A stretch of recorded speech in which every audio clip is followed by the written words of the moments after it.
So you launch your Facebook ad campaigns and now you're really worried about Meta spending your money profitably. And you go in and you check constantly every day to see if you need to adjust your budget because you're just not making enough money back in terms of the money you're spending on your ads. In this video, I'm going to address that specific issue and actually tell you about a strategy that can pretty much ensure that you never spend your money unless you actually get profitable results. So there's actually a setting that a lot of people don't know about within Meta ads or Facebook ads, where you can actually tell Meta the profitability you need in terms of either a cost per result. So that could either be a sale or a lead, or an actual ROAS target that you need to hit consistently in order for it to make sense for you to continue to spend your budget. So that's exactly what I'm going to show you in this video, so that when you've seen this and started to apply this strategy, you can just relax, launch your campaigns, launch your ads, and know for a fact that you will not lose money on this campaign. Worst case scenario, you'll just not spend your daily budget and you'll have to make adjustments to make Meta spend your money. Now, if you are a business that really prioritize volume over profitability and you actually want to get into a market that is competitive and you want to just get a lot of awareness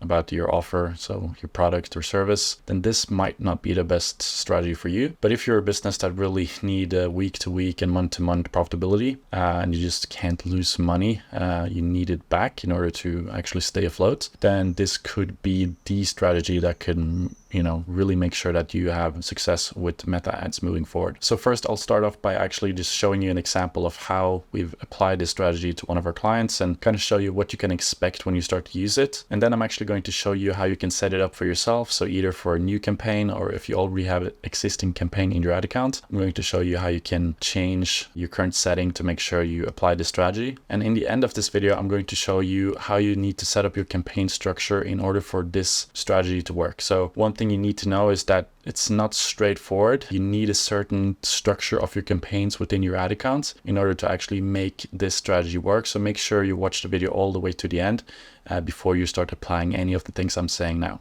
And if that didn't make sense right now, don't worry, I'm going to explain everything. So just sit back, relax, and I'll talk you through the whole setup. So right now I'm inside one of my clients' ad accounts, and as you can see on this column right here, this is the bid strategy of this lead campaign. So this campaign right here, we've been running for quite a while, since early April.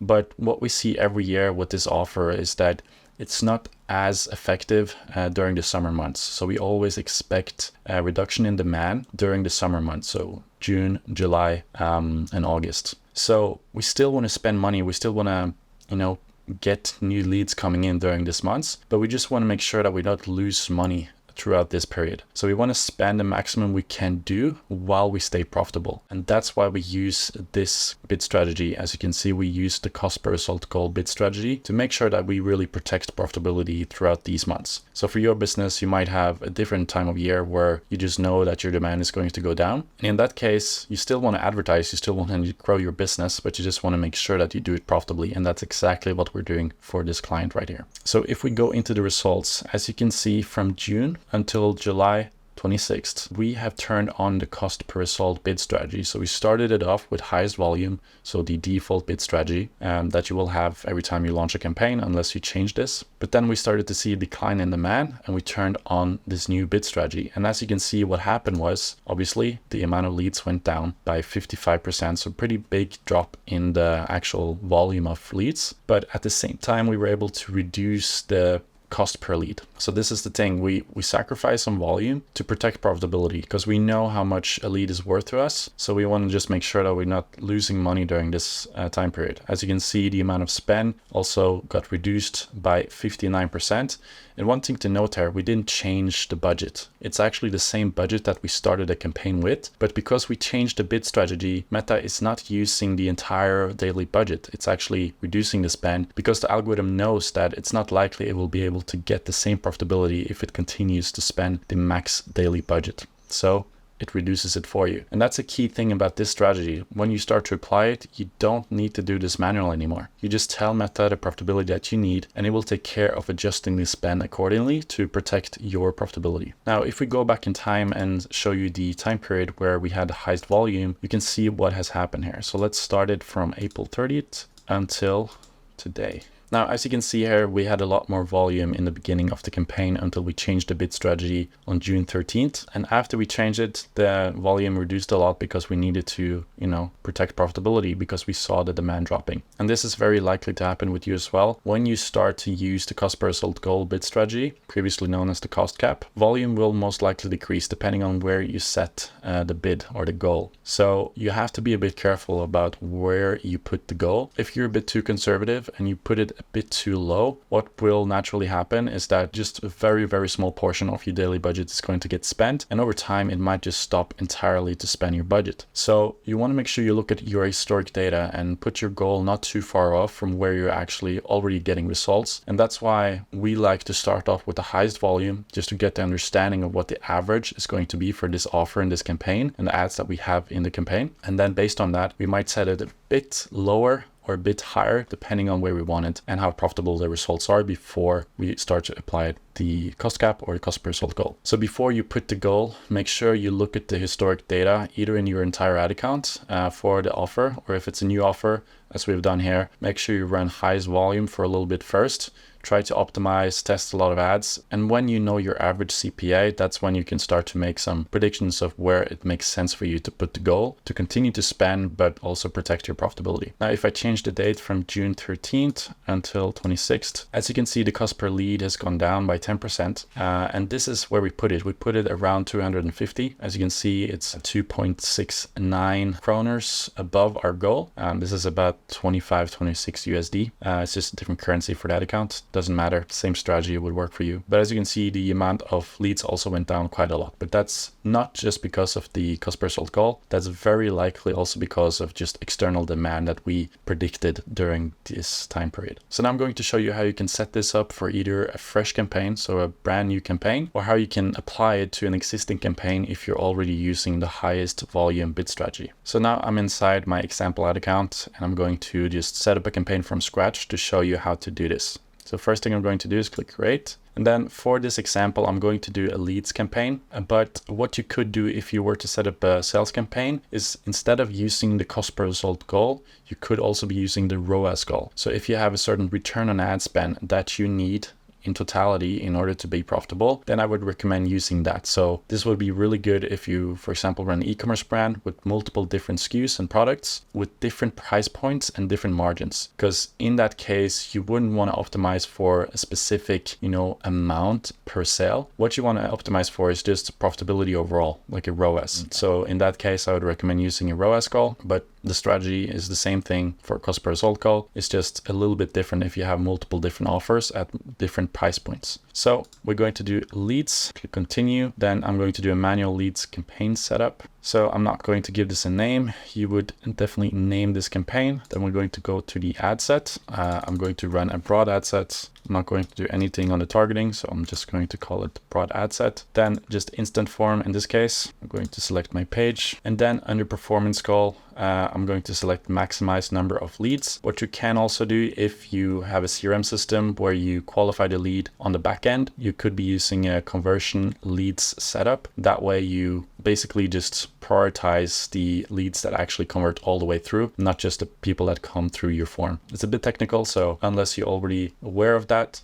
don't worry. But in this case, I'm just going to use the maximized number of leads. Then for the goal, I'm just going to set 100 kroner, which is around 10 USD. And then, as you can see here, you want to make sure you select the cost per result goal. Now, under here, you can see that you also have the option to select the bid cap. I'm not going to get too much into this right now because it's a bit technical, but essentially a bid cap is a lot more stricter than the cost per result goal. So if I select the bid cap in this instance, instead of a cost per result goal, I would almost never spend anything more than 100 kroners or 10 USD per lead on a day-to-day basis. So it will be a lot stricter, and I will make sure that I never go above that. I would not place my ads in front of people where it's not very likely that I actually get a conversion at that profitability point. But it's also very hard to get the campaign to spend if you use the bid cap, because the algorithm uses a probability calculation, and that calculation is only possible for the algorithm to make if you have a lot of consistent volume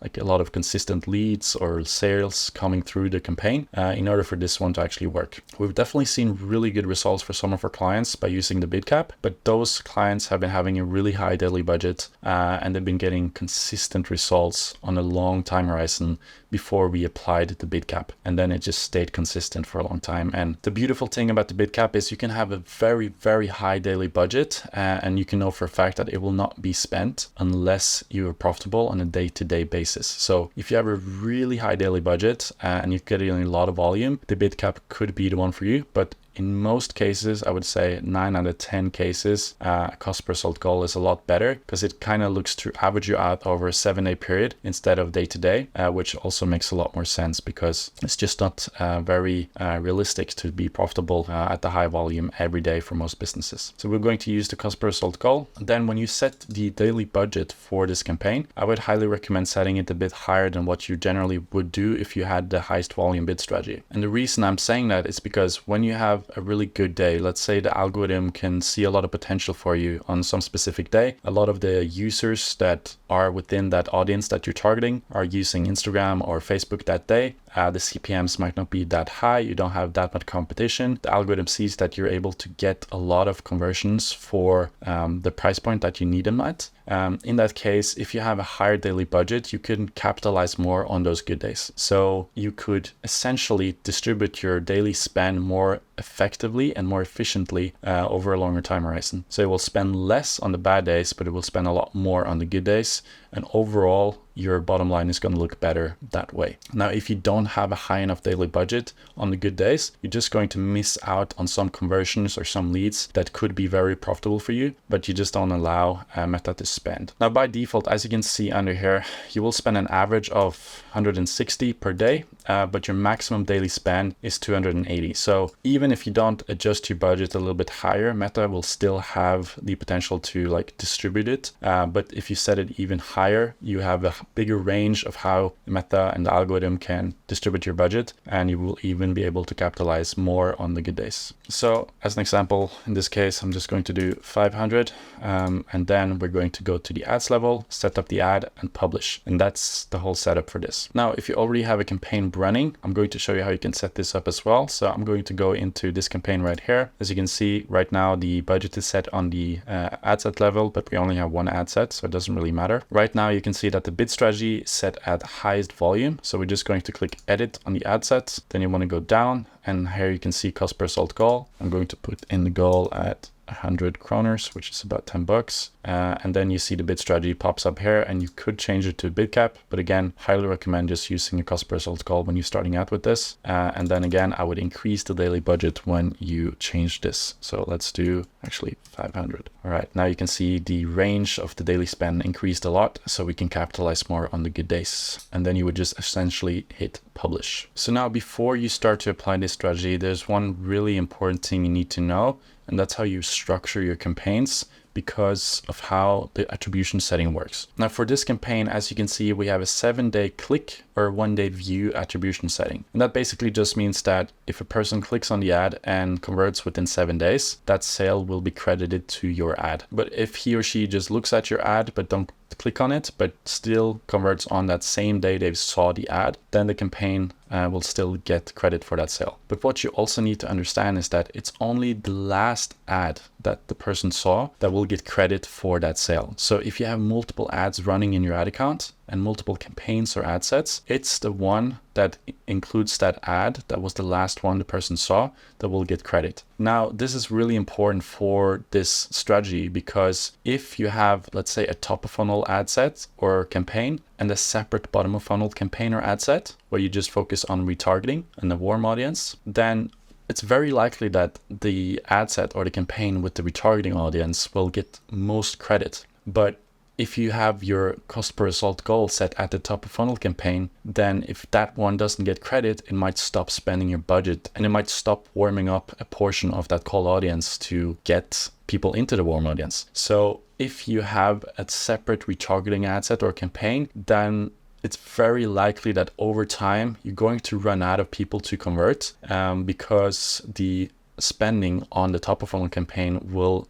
be reduced because it doesn't get credited sales. So the results look worse and the algorithm has to reduce the spending. So make sure that you don't run a separate ad set, retargeting ad set. We want to make sure that the sales get credited to the campaign or the ad set with this bid strategy, because if not, it's going to be very difficult to get it to spend. So hopefully you found this video valuable. If you did, I would highly appreciate you leave a like and a comment down below. And also, if you have any questions regarding this, how you can apply this to your business and anything really, just make sure you leave a comment down below and I'll go in and answer it. And if you want to see more videos like this, where I just show the lessons and learnings I have from running my agency, helping different businesses all around the world get better results for their meta ads, make sure you subscribe and hit the notification bell so you get notified next time I launch a video. And also, because you watched the video all the way through the end, I'm going to give you a free resource. The link will be in the description down below. It's basically a calculator that I've developed that you can use to find your break-even ROAS or your CPA target, and how you can apply it to both Meta ad campaigns and also Google Ads campaigns. So the link will be in the description of this video. Go ahead and grab that, and I'll see you in the next video.